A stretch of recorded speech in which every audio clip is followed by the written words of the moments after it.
Baca terus. Bukan, Romo Cafe diam ya. bukan untuk mereka ini saja aku berdoa, tetapi juga untuk orang-orang yang percaya kepadaku melalui pemberitaan mereka, para rasul, supaya Pemberitaan siapa? Romo mereka diam. Romo diam. Lanjut, lanjut bunyi doa sekarang, bunyi doanya Bapak Pendeta. Tahan Romo ini. diam. Kan ini buktikan, ini dia harus buktikan ini. Sekali lagi saya tegas, Romo supaya diam. mereka semua, ya, supaya mereka semua menjadi satu sama seperti Engkau, ya Bapa, di dalam aku dan aku di dalam Engkau, agar mereka juga di dalam kita, supaya dunia percaya bahwa Engkaulah yang telah mengutus aku. Nah, Ya, silahkan. Ya, Ini Bapak Pendeta itu lanjut. Pak Pen. Silakan, Pak Pen. Ya, silahkan. Ini Bapak Pendeta Pak Pen. punya ayat ini. Romo Cafe diam.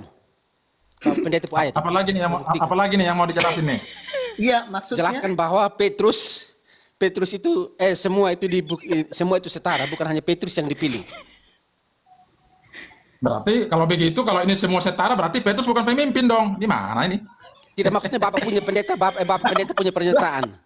Romo Cafe sudah menjelaskan bahwa Petrus adalah pemimpin. Sekarang Bapak Pendeta punya Oh, harus gitu. oposisi dari Oh, oke. Romo Cafe. Saya sebenarnya Oke, agak saya jelaskan. Bapak Pendeta kan ambil ayat bab 17 untuk mengatakan bahwa Yesus berdoa ada kepada rasul yang lain yang dia doakan secara Ya, khusus. ya. Ternyata di situ bukan hanya untuk para rasul, tetapi untuk semua yang percaya kepada Yesus melalui pemberitaan para rasul, supaya mereka semua bersatu. Jadi sekarang saya bukan soal saya diam dan tidak. Protestan tidak usah panas di sini, karena Bapak Pendeta sudah ambil salah konteks ayatnya. Babnya sudah salah, ayatnya tidak tahu, tafsirnya parah. Makanya di situ, Bapak Pendeta sekarang saya masih tunggu ayat di mana Yesus berdoa secara khusus kepada rasul yang lain, secara khusus satu persatu di situ, yang seperti dia doakan Petrus. Itu yang saya butuh dari tadi. Tapi begini Romo, saya sebenarnya tadi tertarik di ayat yang Romo bawa itu di 2 Petrus 3:15 itu. Saya tadi mau nenggapin itu, tapi Romo udah menggiring kemana, gitu loh. Tidak, saya coba. Bapak Pendeta, Tunggu, saya Romo, jelaskan karena Romo. Bapak Pendeta tanya, sebentar guys. Bapak Pendeta tanya dan saya jawab. Lalu Bapak Pendeta tidak pernah jawab saya punya pertanyaan, kan tidak adil. Bapak Pendeta jawab dulu, jangan tanggapi apa yang saya omong. Dari tadi kisah para rasul tidak ditanggapi, lari ke Galatia, lalu saya lari ke Petrus. Engkau mau tanggapi Petrus, tidak bisa. Engkau jawab dulu pertanyaan saya. Jangan lari-lari dulu.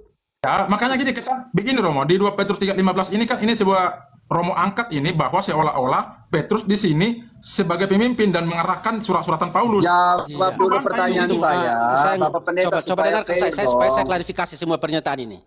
Buktikan Bapak Pendeta bahwa Petrus itu bukan pemimpin. Kita omong ini kan tentang kualitas-kualitas Petrus sebagai pemimpin yang dipilih secara khusus untuk melanjutkan tugas gereja. Sekarang Bapak punya kan kontra. Buktikan bahwa rasul semua itu yang dipilih atau siapapun dia, terserah. Karena Romo Cafe sudah menjelaskan tentang Petrus. Sekarang Bapak menjelaskan Bapak punya yang bukan Petrus atau Iya, siapapun dia. Saya mau Pak Pendeta bikin memberikan bingung saya. argumentasi bahwa terkait pertanyaan teman-teman tadi bahwa Petrus bukan pemimpin berdasarkan 2 Petrus 3 ayat 15 itu, gitu loh maksud saya. Ya, 2 Petrus enggak, kita baca.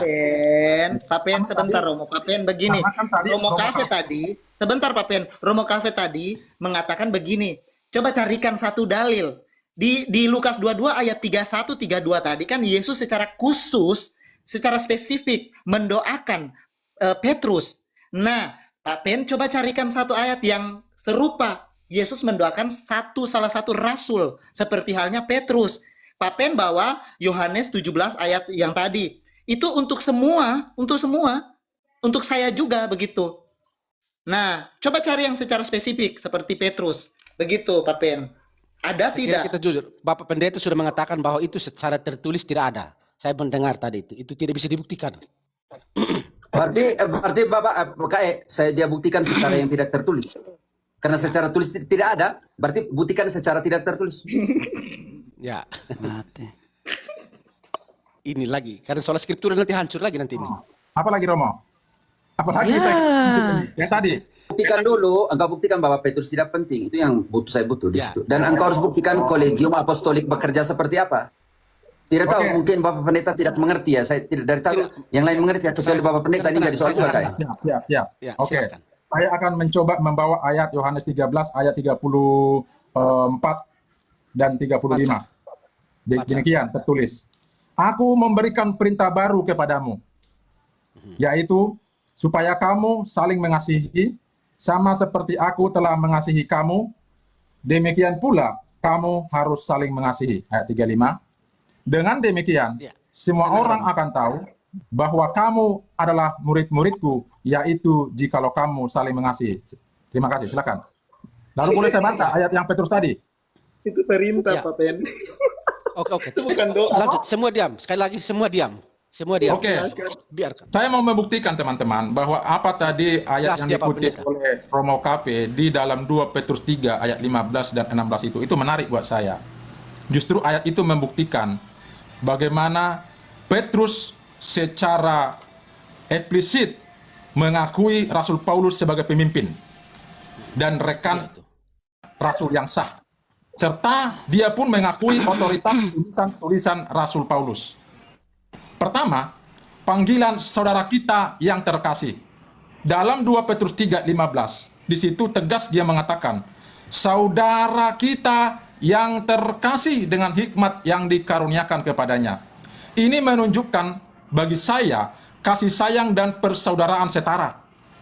Petrus tidak menegaskan, tidak mempentingkan terkait dengan dia sebagai pemimpin, tetapi memandang Paulus bukan sebagai saingan, melainkan sebagai rekan kerja dalam pekerjaan pemberitaan Injil. Nah, kalau saya baca kembali, sama seperti dalam surat-suratnya, hal-hal yang sukar dipahami, yang disalah artikan oleh orang-orang yang tidak memahaminya. Ini penting nih. Yang tidak teguh imannya. Dan dengan demikian, mereka membinasakan mereka diri sendiri. Sama seperti mereka lakukan juga terhadap tulisan-tulisan yang lain. Tulisan ini kalau saya baca, ini merupakan pengakuan dari Petrus kepada Rasul Paulus bahwa kitab-kitab suci yang ditulis oleh Rasul Paulus dengan menyamakan surat Paulus sebagai tulisan-tulisan lain. Petrus di sini saya lihat secara eksplisit mengakui bahwa tulisan Rasul Paulus memiliki otoritas ilahi yang setara dengan kitab suci atau kanonisasi. Pengakuan atas pelayanan Paulus kepada bangsa-bangsa lain itu jelas dari Petrus. Dalam konteks ini, surat Rasul Petrus yang saya baca ini jelas bertujuan untuk meneguhkan iman jemaat di tengah-tengah ajaran sesat dengan merujuk bahwa suratan Rasul Paulus sebagai legitimasi ajaran Paulus sebagai panduan yang benar mengenai kesabaran dan keselamatan. Maka kesimpulan kritis saya adalah ini merupakan bukti yang paling penting secara sejarah dan teologis yang kuat bahwa Rasul Petrus secara tegas mengakui bahwa Rasul Paulus sebagai rasul yang sejati, sebagai pemimpin yang berhikmat, penulis yang tulisannya diilhamkan oleh Allah. Itu bisa kita buktikan dalam perjanjian baru. 2/3 tulisan Rasul Paulus diakui oleh seluruh orang Kristen di dunia ini. Bahkan tulisan Rasul Petrus hanya 2 kitab saja. Kalau memang Petrus sebagai pemimpin, kenapa Rasul Paulus tulisannya 2/3 diakui, dipelajari, merupakan doktrin dari kekristenan? Kenapa tulisan Rasul Petrus cuma 2 kitab? Silakan. Ya, saya jelaskan dulu. Bapak Pendeta itu harus buktikan yang sebaliknya bahwa Petrus bukan otoritas. Tadi Bapak Petrus juga mengakui tulisan Paulus. Yang harus Bapak buktikan adalah Petrus bukan pemimpin. Iya, Yang kita buktikan buktikan dulu saat ini. itu, Bapak Pendeta. Karena tulisan-tulisan Paulus juga diakui oleh Petrus. Itu tadi sudah dijelaskan tadi. Yang sekarang Bapak buktikan Petrus itu dia sama dengan yang lain. Saya sudah kutip, izin host. Kalau Petrus orang pemimpin, sudah saya buktikan tadi bahwa menurut Matius 16 ayat 18 tadi yang kita bicarakan dari awal, Kisah Rasul 23 ayat 11 secara jelas Yesus Kristus datang sendiri kepada Rasul Paulus dengan keberaniannya. Dasar teologisnya sebagai sekolah di Sisipa, guru besarnya Gamaliel, dasarnya dia orang pemimpin orang Farisi dari golongan Hillel. Dia jelas punya kompetensi dalam pemahaman teologis. Dia jelas punya pemahaman dalam doktrin hukum Taurat. Makanya Tuhan Yesus butuh figur seperti ini untuk bersaksi di Roma. Bahkan dia pun jelas track recordnya sebagai penganiaya orang Kristen. Makanya Kisah Rasul 23 ayat 11 secara jelas Yesus memerintahkan Rasul Paulus untuk bersaksi ke Roma, bukan Petrus. Oke. Pak itu misinya gitu loh. Ya, oke. Dan tenang, itu beda nanti. Kita Biar saya sekarang jawab. Romo Cafe. Ya, sekitar Romo Cafe. Oke. Tadi saya senang Bapak Pendeta bilang kata saudara kita Paulus dalam semua suratnya. Pertanyaan saya, rasul manakah di dalam kitab suci yang tugasnya meneguhkan saudara-saudaranya? Ayo, si Tompul. Romo, silakan baca Tunjukkanlah buku saya. Paulus punya tugas Jangan ditanya meneguhkan dulu. saudara-saudara Baca yang dulu lain. buku saya, Romo. Atau sebentar, saya ambil dari 1 Petrus 3 ayat 15 yang kau ulangi lagi tadi. Di situ setara. Ya, saya tidak bilang tidak setara. Saudara seperti yang dalam semua suratnya Paulus, saudara kita, digunakan kata saudara dan di situ ditafsirkan menurut saya, selalu menurut saya, Stephen bilang, di situ pertanyaan saya, tunjukkan di dalam kitab suci. Di situ Petrus sedang meneguhkan tulisan-tulisannya Paulus. Dalam semua suratnya ada hal-hal yang tidak bisa ditafsirkan suka-suka. Di situ siapa yang lagi mengkonfirmasi dan meneguhkan surat-suratnya Paulus? Siapa? Alexander. Siapa di situ? Yang tugas untuk meneguhkan surat-suratnya Paulus. Petrus. Siapa? Petrus. Karena dia adalah satu-satunya rasul yang didoakan secara khusus. Untuk apa Pendeta Stephen? Petrus didoakan secara khusus oleh Yesus untuk apa Pendeta Stephen? Baca ayat 32 dari Lukas 22. Tolong. Tugasnya untuk teguhkan siapa? Lukas 22 ayat 32 langsung. Tugas dari Petrus untuk teguhkan siapa? Aduh, Ya, saya punya sinyal ya. Tetapi jaringan. Dia agak longgar sedikit. Sinyal buruk. Tetapi aku berdoa untuk engkau supaya imanmu jangan gugur, dan engkau, jikalau engkau sudah insaf, kuatkanlah saudara-saudaramu. Di dalam 1 Petrus 3 ayat 15-16, siapa yang meneguhkan, mengkonfirmaus, meneguhkan surat-suratnya Paulus Alexander secara hukum? Petrus. Petrus. Stephen, engkau tunjukkanlah rasul yang lain yang diminta Yesus untuk meneguhkan saudara-saudaranya. Yang mana? Mana Stephen? Karena engkau ambil dari 1 Petrus 3 ayat 15, 2 Petrus 3 ayat 15, engkau harus bertanggungjawabkan di sini. Di situ Petrus sedang meneguhkan surat-suratnya Paulus, mengkonfirmasi surat-suratnya Paulus, karena kata mengkonfirmaus. Konfirmaus. Di situ Petrus sedang meneguhkan, mengkonfirmasi surat-suratnya Paulus secara hukum. Alexander, bahasanya. Betul sekali, Rom. Stephen, engkau tafsir bagaimana? Silakan, Pak. Baik, yang dimaksud oleh Bapak Pendeta, engkau tafsir bagaimana? Saya tidak akan keluar dari 1 Petrus 3 ayat 15-16. Karena di situ Stephen harus menjelaskan bagaimana Petrus meneguhkan, mengkonfirmasi surat-surat semuanya, semua suratnya Paulus.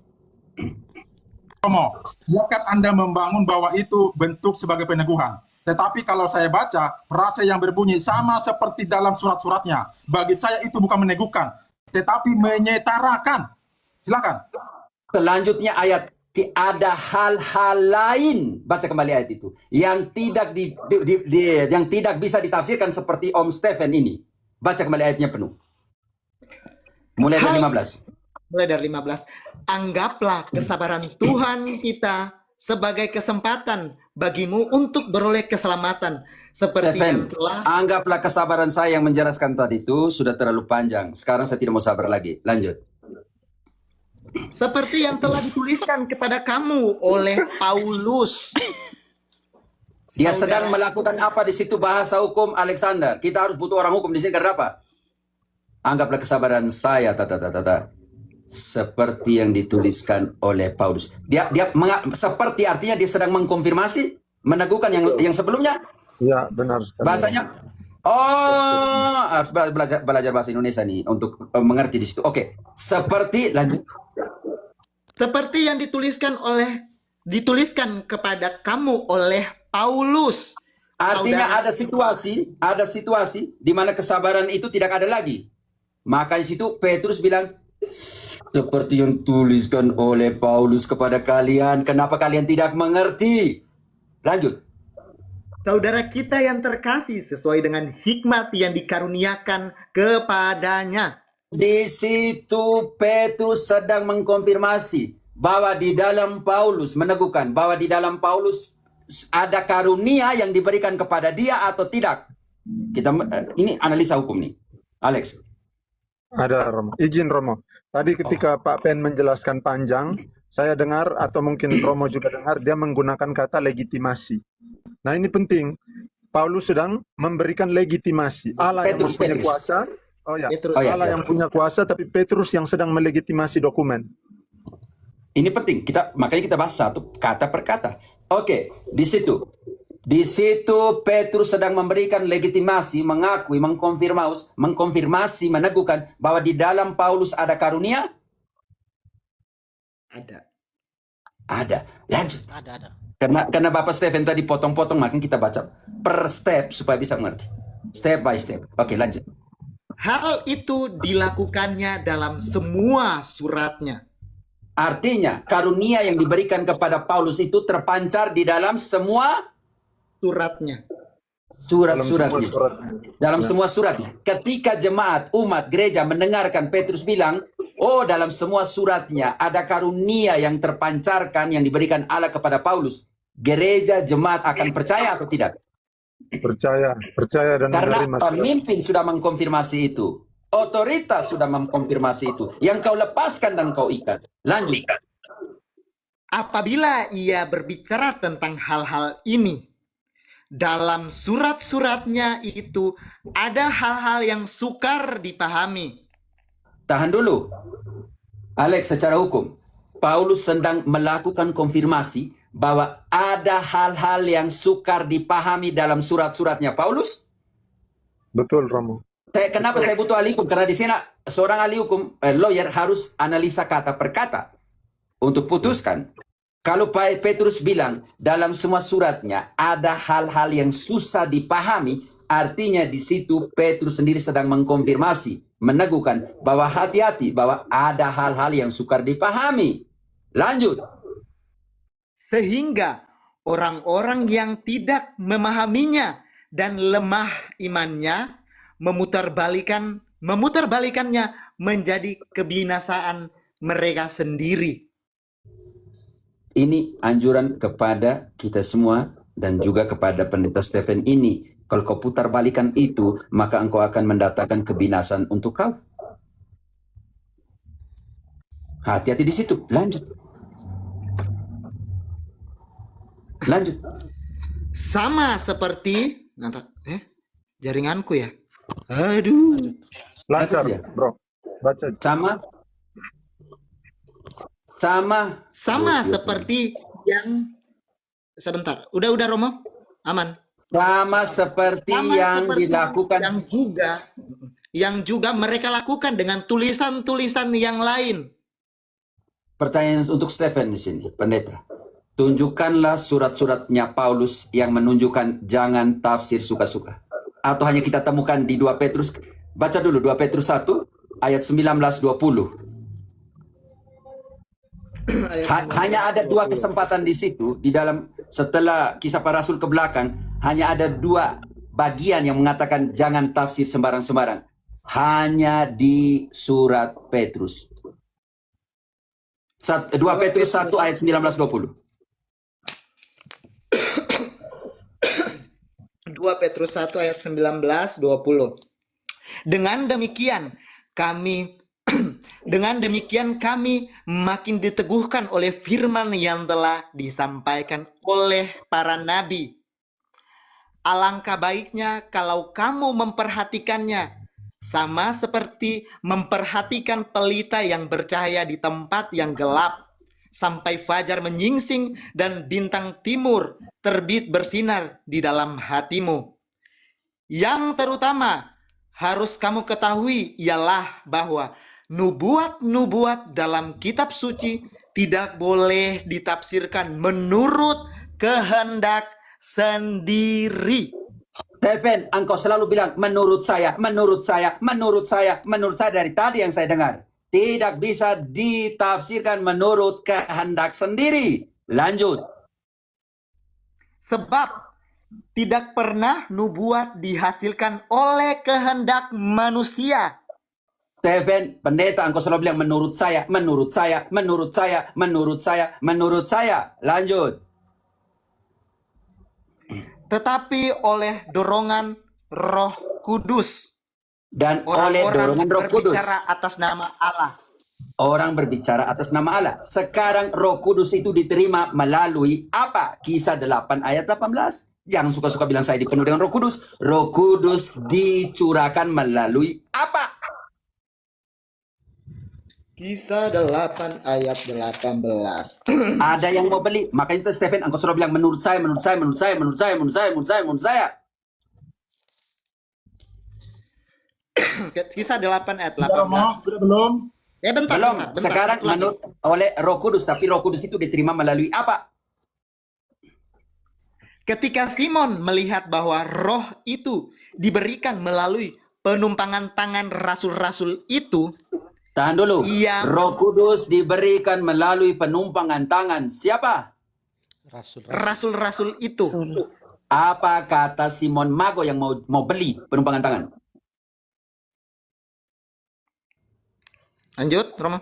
Ya, Ia lanjut. menawarkan uang kepada mereka. Butuh ayatnya, Pio. Lanjut Lanjut, ayatnya. Romo. Ia menawarkan uang dan berkata, itu saya butuh di situ.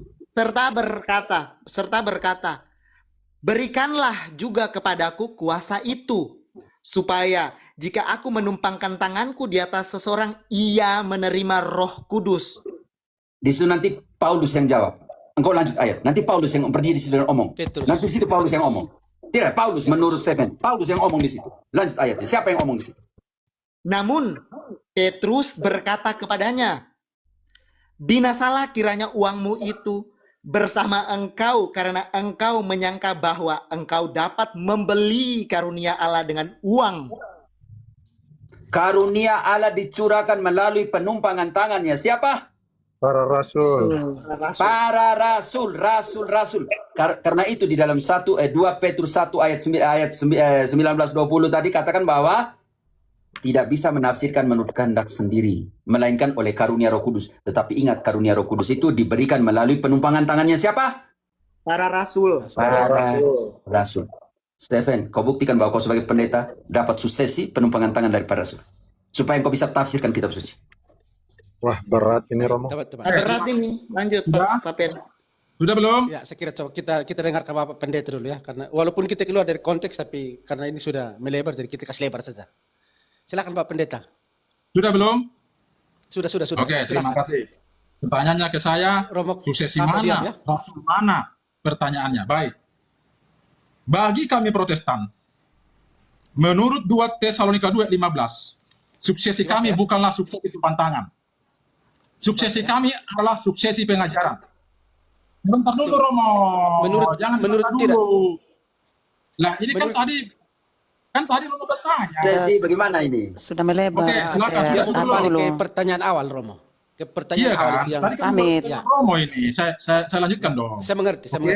Jadi kami Silakan. Protestan. Oke, sudah lanjut karena saya ikut alurnya dua Petrus yang dia mati-matian. Saya sudah jelaskan di situ. Lalu sekarang dia lari ke Tesalonika. Oke, saya ikut Tesalonika. Ikut. Kau jangan lari lagi ke Timoteus sebentar. Oke. Sebentar Romo. Ya, silakan. Ya.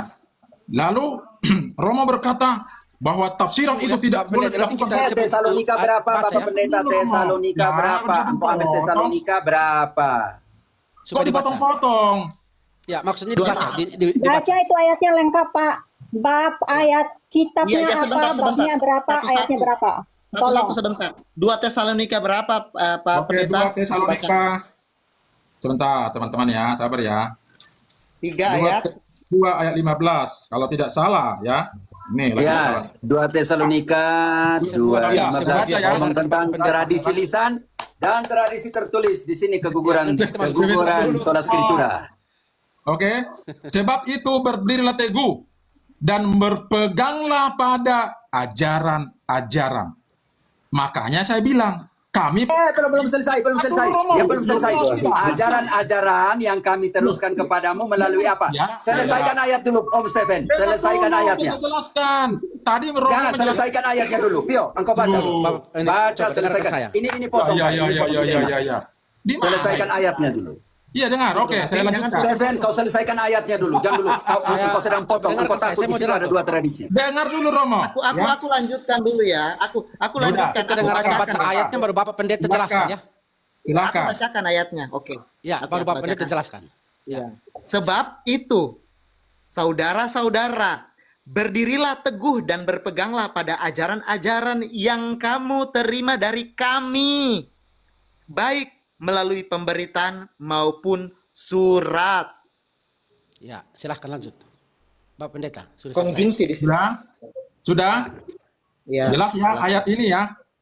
Ayat ini mengatakan berpegang teguhlah pada ajaran-ajaran yang kamu terima dari kami. Kata kami di sini itu merujuk kepada semua rasul. Jadi kami tidak mengajarkan suksesi, umpang tangan dan lain sebagainya. Itu yang pertama. Yang kedua, tafsir yang terkait dengan tafsir sembarangan itu yang tadi Romo Bapak Pendeta, selesai. Di situ yang kami teruskan kepada kamu.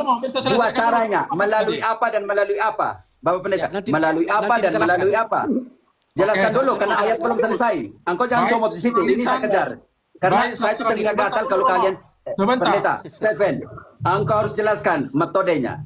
Teruskan kepada kamu, tetapi sekarang engkau harus jelaskan. Lisan dan tertulis. Lisan dan tertulis. Secara lisan dan tulisan. Lisan itu adalah Mana doktrin. lisannya yang diteruskan kepada kamu? Mana lisannya? Itu adalah doktrin. Doktrinnya apa? Mana lisannya? Mana lisannya? Di sini saya tidak belajar apa-apa dengan Stephen ini. Bapak, Lisan dan tulisan. Di sini lisan dan tulisan. Lisan itu Lisan itu berbicara apa? doktrin. Tulisan itu berbicara tentang kitab-kitab yang tertulis. Lisan itu apa? Contoh di Doktrin, Protestan yang terima lisan itu apa dari para rasul? Itu, dengarkan ini Romo. Doktrin. Ya, Lisan kau itu adalah tunjukkan ini. lisan itu apa yang diterima oleh Protestan. Lisan itu ialah jelas nih, ajaran-ajaran. Itu lisan Romo. Contoh ajaran para rasul yang diteruskan kepada kalian secara lisan. Contoh apa yang diberitakan itu pula yang ditulis. Mana yang lisannya yang diteruskan oleh Protestan? Dengar dulu Romo, dengar dulu. Kenapa saya katakan apa yang diajarkan itulah yang tertulis? Karena apa? Dalam 1 Korintus 4 ayat 6 di situ Rasul Paulus mengatakan jangan melampaui yang tertulis. Kalau apa yang dia tulis itu yang kamu ajarkan. Romo Oke. Jelas di Dengar situ. Itu kita nggak boleh melakukan pengajaran di luar yang tertulis, baik tradisi, baik magisterium. Ya. Bapakku itu. Silakan bantah. Oke, Silakan saya bantah. Oke, saya bantah seperti yang tertulis dulu, 1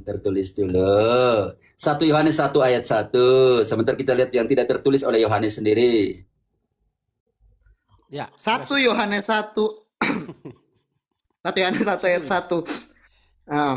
Apa yang ada sejak semula yang telah kami dengar, yang telah kami lihat dengan mata kami, yang telah kami saksikan dan yang kami raba dengan tangan kami tentang firman hidup, itulah yang kami tuliskan.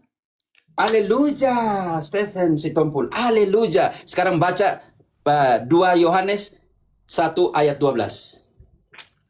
Yohanes menggunakan dua tradisi atau tidak? Dan dia lebih memilih tradisi mana? 2 Yohanes 1 ayat 12. Sungguh pun banyak yang harus kutulis kepadamu. Aku tidak mau melakukannya dengan kertas dan tinta. Baca kembali, terpotong Pio. Tapi Baca. aku berharap datang terpotong. sendiri. Iya, iya. Pio terpotong. Baca kembali. Kita lihat Yohanes memilih tradisi apa nih? Ya. Sungguh pun banyak yang harus kutulis kepadamu. Aku tidak mau melakukannya dengan kertas dan tinta. Haleluya. Tetapi aku berharap datang sendiri kepadamu dan berbicara berhadapan muka dengan kamu, supaya sempurnalah sukacita kita. Secara hukum, Alexander, Yohanes memilih tradisi apa? Tertulis atau lisan? Tradisi lisan. Yohanes, sekarang kita buktikan di Yohanes. Yohanes 21 ayat 25. Sekarang saya minta pembuktian dari Stephen sebentar. Yohanes 21 ayat 25. Masih banyak lagi hal-hal lain yang diperbuat oleh Yesus. Tetapi jikalau semuanya itu ditulis satu persatu. Pio. Baca yang Pelan. Bentar. Masih banyak lagi hal-hal lain yang diperbuat oleh Yesus. Tetapi jikalau semuanya itu dituliskan satu persatu, kupikir dunia ini tidak dapat memuat semua kitab yang ditulis itu. Nah, gugur sudah. Pio baca kembali, terpotong itu kata kunci yang terakhir. Jaringan. Ulang Pio, ulang. Jaringan. Baca ulang. Masih banyak lagi hal-hal lain yang diperbuat oleh Yesus. Tetapi jikalau semuanya itu dituliskan satu persatu, kupikir dunia ini tidak dapat memuat semua kitab yang ditulis itu. Bab 20 ayat 30.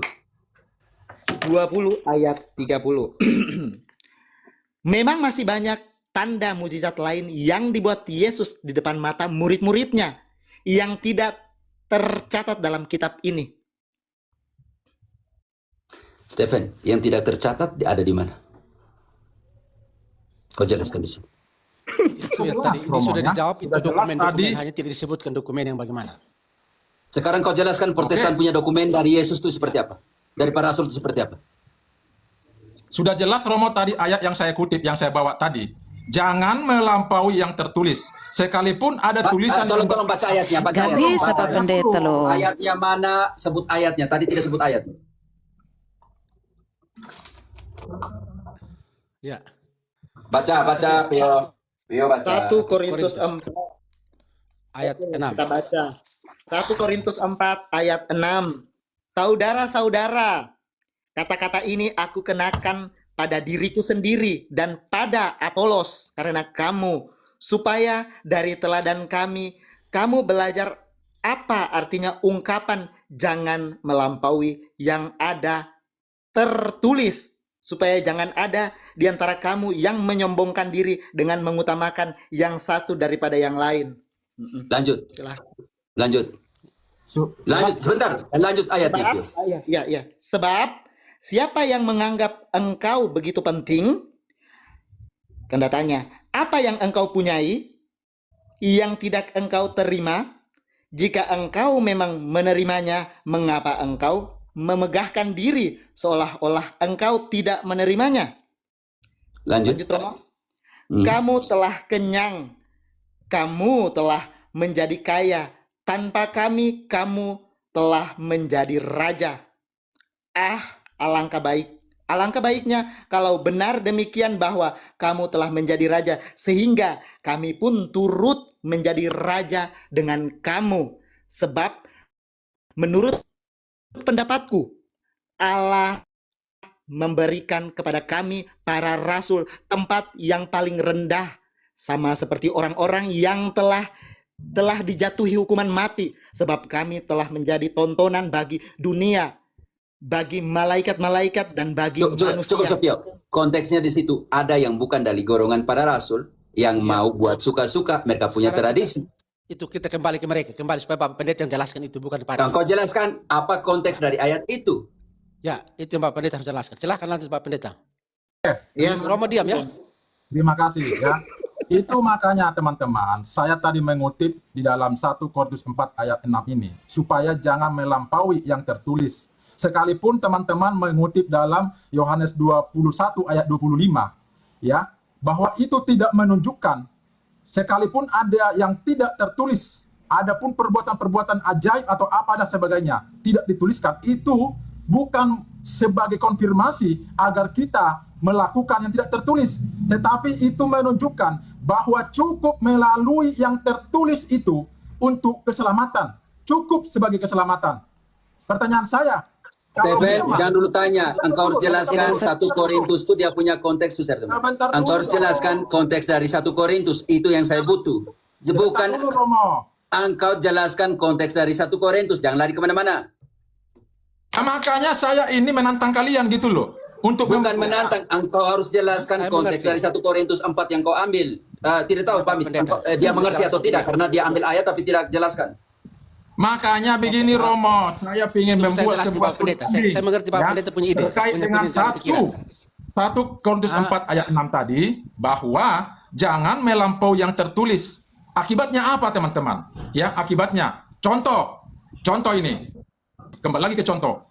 ada doktrin Maria, Bunda Maria terangkat ke surga. Jangan masuk ke media dulu. Pendeta, Pak Pendeta. Jangan Pak, panas. perikopnya lari, Pak. Perikopnya itu apa? Rendahkan hati Dulu. Bukan Saya bisa ikut dia, hanya sekarang Dengarkan Alex, moderator. Alex, saya hanya minta tadi dia jelaskan konteks 1 Korintus 4 yang dia ambil. Saya hanya minta itu coba saja. menetralisir ini. Jangan Pak dulu Pendeta, lupa, kau sudah jangan ngawur dulu Pak lupa. Pendeta. Kau ngawur sekali kau. Kalian nggak mau terima. Sekarang begini, Kau jelaskan Semua dulu. diam, semua diam. Jangan melampaui yang tertulis. Itu jelas secara eksplisit. Tidak, Maka- konteksnya apa di situ? Pembuktiannya. Konteks dalam Sekarang pembuktiannya. dalam semua perikop itu apa? Begini sebentar, sekarang Coba jelaskan pembuktiannya. Bagaimana dengan doktrin bahwa Bunda Maria terangkat ke surga tubuh dan jiwanya? Saya bisa buktikan secara biblis. Pengakuan itu baru ada melalui Romo Armandus yang mengatakan itu doktrin Armandus? dogma dari Armandus siapa? Armandus siapa? Romo Armandus. Pendeta Yang ngawur dia. Saya atur di semua ini. itu baru ada Pendeta. 75 tahun yang lalu. Berarti itu tidak di Alkitab. Itu masuk Rasul Paulus. Pami, Jangan melampaui Stephen yang ini tertulis. sudah ngawur dia. Ini teman, dari ini tema terlalu banyak. Sudah lari kemana-mana. Coba. Dia sudah terlalu menyebar. Sekarang Ini orang semua Bahwa coba diam. pengakuan Romo Armandus. Oke, sekarang kita kayak biar kasih Alexander untuk luruskan sedikit karena saya pikir di sini ada pelencengan. dengarkan saya dulu. Coba Saya akan dengarkan buktikan saya, dalam kitab suci. Saya akan buktikan kitab suci Maria yang surat, tapi sudah lari sudah loncat temanya. tema. Teman-teman, coba dengarkan saya ya, Pak Pendeta. Tadi jangan melampaui. Saya sudah, Stephen, saya sudah berkali-kali dan saya sudah bosan dengan engkau ini. Saya punya ketabahan sudah terlalu panjang ya Coba untuk dengarkan engkau saya. yang Kita tidak loncat dari mengerti. satu ke satu. Teman-teman, tadi awal pertemuan kita membuktikan otoritas Petrus sebagai pemimpin. Kemudian dalam perjalanan kita masuk ke tradisi dan tradisi tertulis dan ini. Sekarang sudah tradisi tertulis dan lisan, kita loncat lagi ke Maria. Ini loncatan terlalu Karena- banyak. Ya. Pater, sebenarnya Jadi, itu sekarang Protestan coba, itu sudah sekarang gugur yang dari bahas tadi. Selesaikan Pendeta. satu orang ngomong supaya potong. Kalau kita bak potong ini kita tidak dengar bagaimana. Ini sama dengan 11-12 yang belum berpesan. Sekarang yang Bapak Pendeta ini tunjukkan kepada semua ada di sini bahwa ada tradisi lisan dan tertulis, di mana Protestan mengakui tradisi lisan dan tradisi tertulis. Tidak usah kaitkan ke sana. Nanti Katolik akan membuktikan tradisi lisan dan tertulis juga. Oke, Kai. Begini, ada hubungannya dengan suksesi. Dia bilang mereka dapat suksesi dari tradisi ini, dari 2 Tesalonika. Itu yang saya bingung. Oke, Alexander, kita clear sedikit secara hukum. Jangan dulu baku potong, nanti kita bingung yang mana ini. Karena semacamnya Stephen tidak mengerti apa-apa ini. Stephen Sitompul, engkau tidak mengerti sama sekali alur perjalanan untuk diskusi tadi. Clearkan kembali. Baik, Mari terima kita dengarkan kasih. yang orang netral ini. Jadi dari begini, hukum.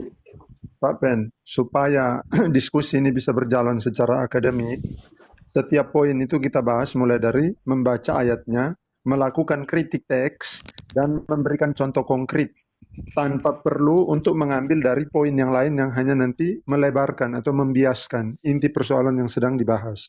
Contoh, kita sedang membahas tentang kuasa untuk pencurahan Roh Kudus itu dari para rasul. Kemudian Romo bertanya, di komunitasnya Pak Pendeta, penerimaan Roh Kudus itu dari jalur apa? Nah, itu harus bisa dibuktikan dalam 3 konteks. Konteks ayat, kritik teks terhadap ayat, dan yang ketiga, tradisi yang dibahas dalam kitab suci tadi. Begitu aja, hanya sesederhana itu Pak Pen. Terima kasih. Jadi begini kan teman, tadi kan sudah saya bilang bahwa kami Protestan itu menerima suksesi pengajaran, suksesi itu dari pengajaran.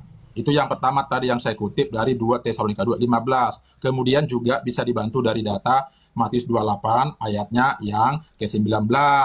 Karena itu pergilah, jadikanlah semua bangsa muridku, dan baptislah mereka dalam nama Bapa dan Anak dan Roh Kudus. Jadi ini merupakan perintah secara global kepada siapapun yang terlibat dalam pelayanan. Gitu bro. Oke, Pak Pendeta, kita kunci di sini ya. Harap nanti kita tertib diskusi, kita tidak loncat ke topik yang lain. Tentang menerima kuasa itu dari pengajaran ya, kata Pak Pendeta. Tolong bantu ke kami alur pengajaran mulai dari Kristus sampai ke tangan Pak Pendeta. Silakan. Mulai dari Kristus sampai ke tangan Pak Pendeta. Memang apakah ada pengajaran kami yang melencang dari apa yang kami ajarkan? Bukan. Pak Pendeta, Hierarkinya, silsilahnya, Pak Pendeta. apa sih namanya itu? ini saya tidak sedang Jalurnya. bertanya tentang melenceng atau Biar tidak Alex yang melenceng. tanya.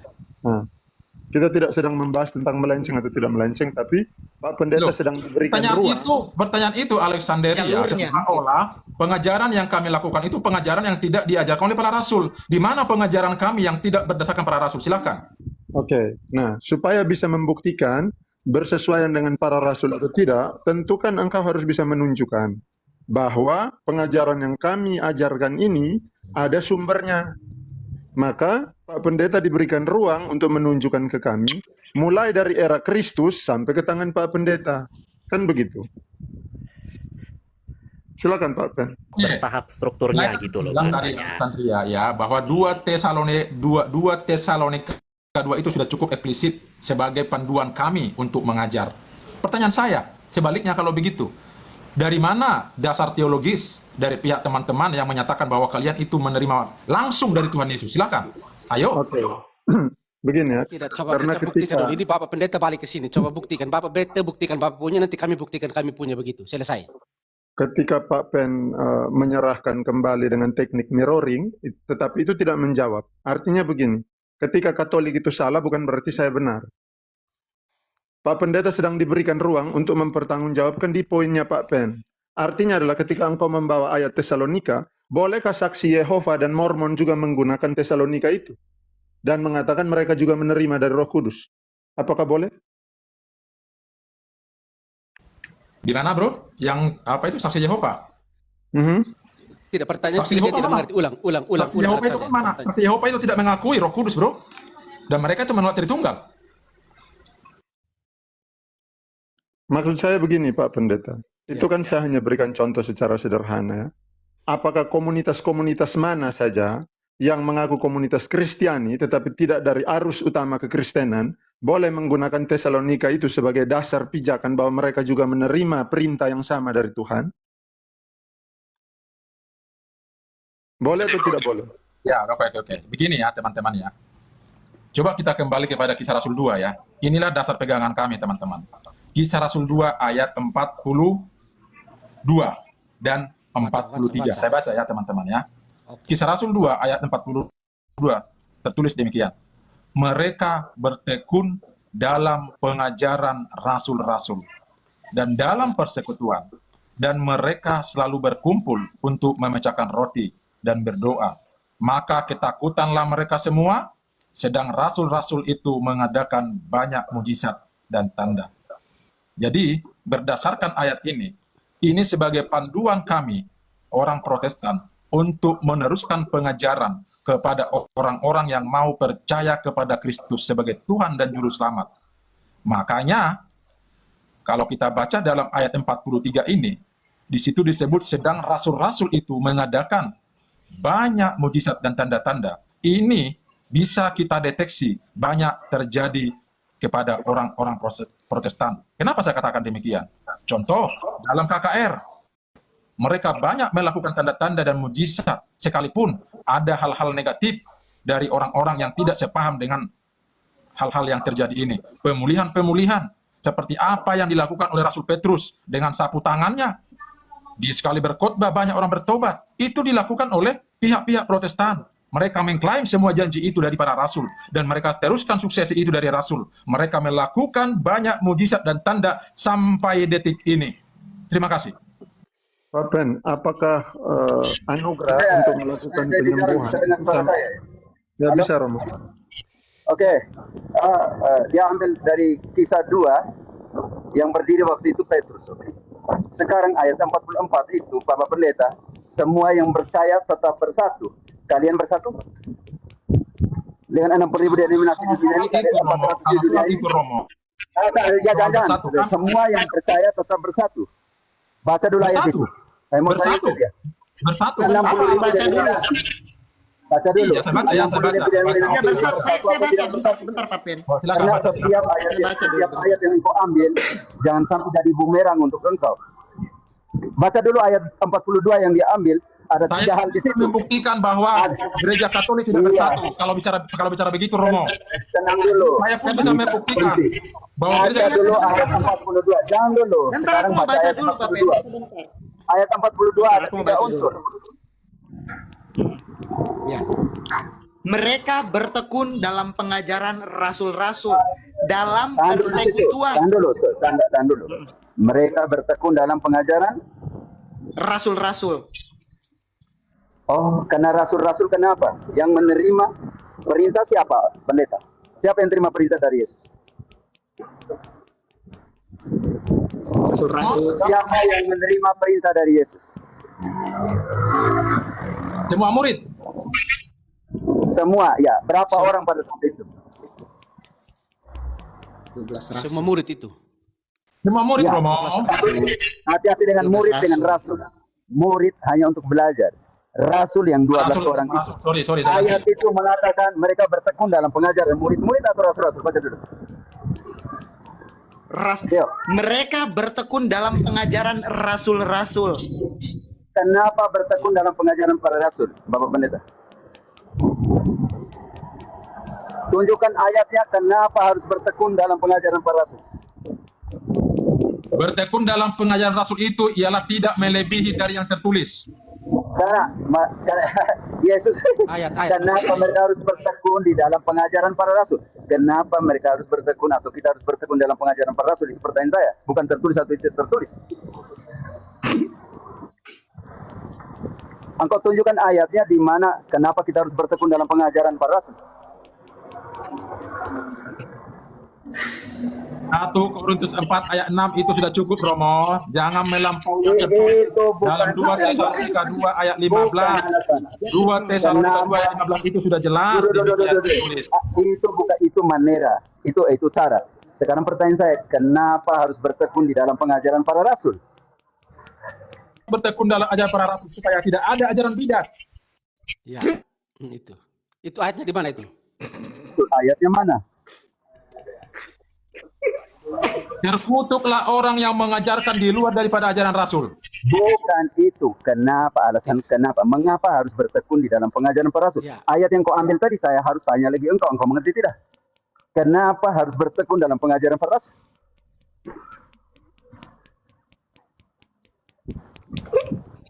Bendera putih. Kenapa harus Ajaran bidat yang bertekun di tidak dalam sesuai dengan pengajaran ajaran para rasul. Contoh, menyembah patung. Itu bukan ajaran rasul. Ayat, kita minta ayat. Saya buktikan. Mana ayatnya? Mana ayatnya ajaran rasul menyembah patung? Mana ayatnya ajaran rasul menyembah kepada patung Maria? Mana ayatnya rasul Itu nanti membuat kita ajaran buktikan. indulgensi? Mana ayatnya ajaran rasul mengajarkan purgatori? Silakan. Itu ajaran ayatnya. rasulnya. Sekarang Bapak Saya hanya pertanyaannya tidak punya sederhana sekali. alur. Sebentar. Kenapa Saya harus tidak punya- bertekun dalam ajaran rasul supaya tidak ada Mana Secara ayat? ajaran Kita tentang dengan ayat. purgatori, supaya tidak Secara ada ajaran ayat. tentang imakulata. Itu maksudnya. Bukan itu. Nggak ada ayatnya. Tunjukkan secara Nggak ada fisik. ayatnya yang membantah Ada. mengajarkan itu, teman-teman. Kalau engkau tidak tahu, tidak tahu. Ya. Bapak, Mau kita saya main katakan ayat. kenapa mereka bertekun dalam ajaran rasul supaya mereka Ayatnya? tidak melenceng dari histori itu, dari Ya, sejarah itu. ayatnya mana? Ayatnya. Ayat. Ayat itu yang dibuktikan. Yang dimaksud itu adalah ayatnya. Pakai ayat. Kita omong pakai ayat. Doktrin nanti beda lagi. Omong pakai ayat semua ini. Mengerti Bapak Pendeta? Memang repot teman-teman ini, Pak. Oke, sebentar. Buka Kita Kolose 1 ayat pakai 23. Buka Kolose 1 ayat 23. Buka Kolose 1 ayat 23. Itu ayat itu. Yo. Kolose 1 ayat 23. Oke, Ya, kita itu ayat. baca. Kolose 1 ayat 23.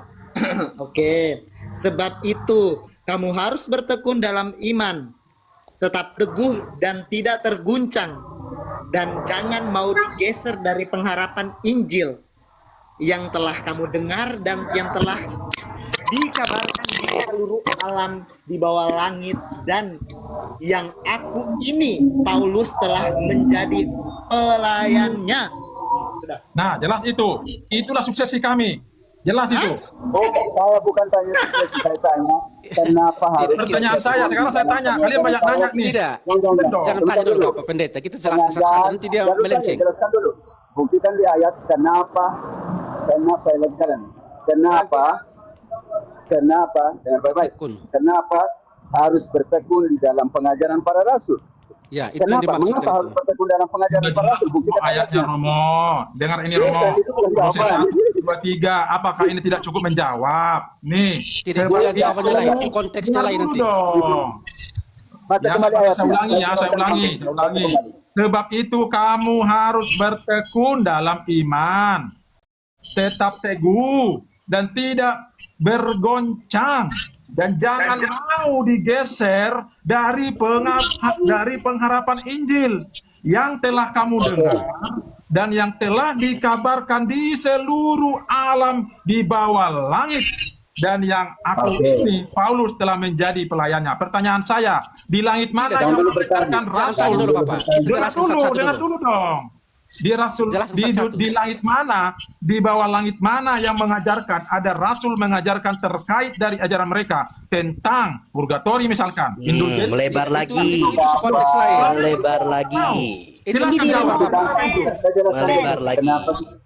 Saya jelaskan Melebar, Bapak. kenapa saya jelaskan. Kenapa harus bertekun di dalam pengajaran para Ya, rasul? sekiranya Ini mungkin penting dijelaskan sekali. saja. Karena Saya Bapak tidak jelaskan. mengerti itu. Kita harus, Bapak tidak mengerti. Kenapa? Yang pertama, rasul-rasul yang menerima perintah. Kisah 1 ayat 2. Siapa yang menerima semua perintah? Karena itu kita harus bertekun di dalam pengajaran mereka. Karena mereka lah yang menerima apa? Silakan. Kisah 1 ayat 2. Sampai pada hari ia diangkat ke surga. Sebelum itu ia telah memberi perintahnya melalui Roh Kudus kepada rasul-rasul yang dipilihnya. Artinya, alasan pertama, kenapa kita harus bertekun dalam pengajaran para rasul? Karena rasul-rasul yang menerima Perintah.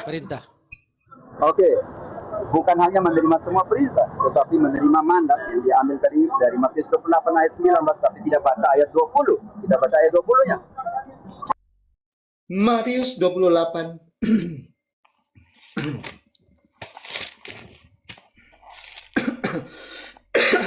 Matius 28 ayat 20. Dan ajarlah mereka melakukan segala sesuatu yang telah kuperintahkan kepadamu. Dan ketahuilah, aku menyertai kamu senantiasa sampai akhir zaman. artinya di sini, kalau dia menyertai kita sampai akhir zaman, kalau kita mewartakan apa yang dia perintahkan melalui para rasul. Karena itu tadi, dia berikan perintah itu melalui Roh Kudus, bukan melalui kitab suci. Karena para rasul adalah pelayan perjanjian baru, 2 Korintus 3 ayat 5 dan 6. Bukan melalui kitab suci, tetapi melalui Roh Kudus. Tolong dibaca di situ. Kami adalah pelayan-pelayan dari perjanjian baru yang dimeteraikan bukan oleh kitab yang tertulis, tetapi melainkan apa? Di sini gugur sola scriptura. Ya. 2 Korintus, sebentar Pak Pen. Aku baca Ya, dulu 2 Korintus lanjut. 3. Sebentar. 2 Korintus 3 ayat 5 dan 6. Dengan diri kami sendiri kami tidak sanggup untuk memperhitungkan sesuatu seolah-olah pekerjaan kami sendiri. Tidak, kesanggupan kami adalah pekerjaan Allah. Dialah yang membuat kami juga sanggup menjadi pelayan-pelayan dari suatu perjanjian baru yang tidak terdiri dari hukum. Ya. Terputus. Nah, oh di Romo terputus kan? Saya yang terputus. Coba bantulah.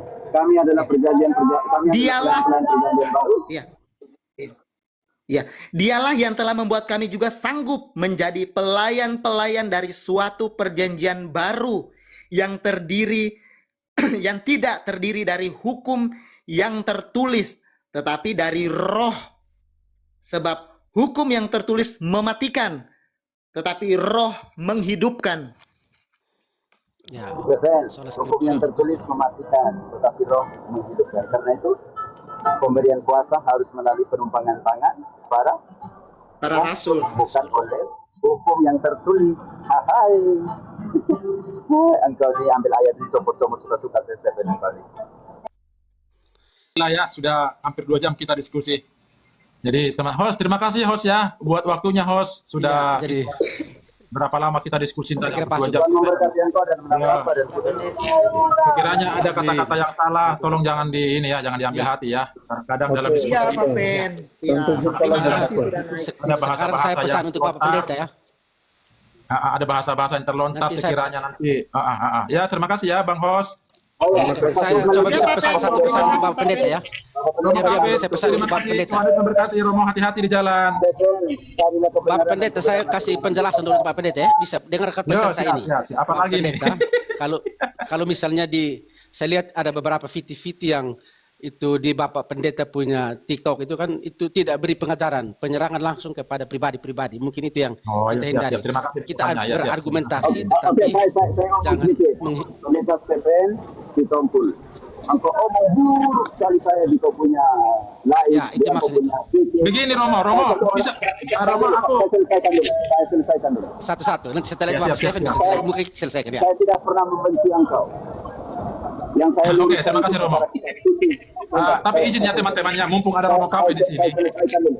Saya selesaikan dulu. Stephen, Dia selesaikan Ya, dulu ya. Bapak ini, Bapak Stephen ini. saya selesaikan dulu. Dengar dulu, saya selesaikan. Stephen, saya tidak pernah benci engkau. Lalu kenapa engkau di dalam TV-mu, di live-mu, engkau membuat kedengkian orang-orang Protestan kepada saya? Saya tidak pernah membenci engkau. Yang jadi persoalan di sini, kenapa engkau sebagai pendeta bukan yang mengajarkan yang benar, tetapi mengajarkan kedengkian, kedengkian. Oke? Oke, ya, siap. Begini Romo ya, saya tanggapin Romo dikit. Jadi sebelum kita turun, jadi begini, Ya, itu saya penting. mencoba, saya kan kemarin 2 minggu yang lalu Romo, saya sudah masuk ke room teman-teman kita Katolik yang lain seperti contoh si Duren, yang lain lah gitu. Saya mencoba memberikan masukan bahwa yang selama ini yang menyerang tentang ajaran Katolik itu sebenarnya bukan kami Protestan ya, itu sebagian besar dari Reform. Nah ini yang harus kita bahas teman-teman. Saya kemarin udah rindu sekali kita tahu masalah ini. Ya. Yang tadi engkau dia menyerang Katolik sama Patu, Maria. Engkau sudah menyerang. Engkau sedang makan sampah yang kau buang dari mulut. Engkau tadi sudah mengatakan penyembah berhala dan semuanya. Sekarang engkau orang kudus. Sekarang engkau orang kudus yang mengatakan bahwa engkau tidak mengatakan itu. Sekarang engkau salahkan Reform. Sedangkan engkau sendiri yang mengatakan itu. Engkau sendiri pembuktianmu di dalam titik-titikmu. Lalu engkau bilang engkau tidak menyerang Katolik. Di sini kan engkau makan sendiri sampah yang kau sapu dari mulut. Oke lah, begitu lah ya. Tapi terkait dengan pengajaran-pengajaran itu nanti kita bahas lagi selanjutnya. Nanti ada waktu ya. Ini udah jam berapa ini ya teman-teman ya? Ya, Jadi betul, kita betul. ada Terima kasih hostnya, banyak. supaya host juga punya tamu yang lain supaya juga lanjut nanti diskusi ini karena masih banyak teman-teman Ya. di bawah yang ingin diskusi ya kita kasih ruang lah buat mereka ya. Tidak, saya Karena kira kita pas sudah jam 12 ini. Carilah kebenaran dan kebenaran akan memerdekakan engkau. Oke, terima kasih ya teman-teman. Mohon maaf semuanya ya. Lanjut ya. Ya, Oke, terima Pak Pak kasih, Pendeta, Pendeta. Oke, jangan lagi buat VT bilang kami bersembunyi di apa? Sudah, Ketek Romo Cafe. Jangan Oke, lagi terima buat kasih. begitu.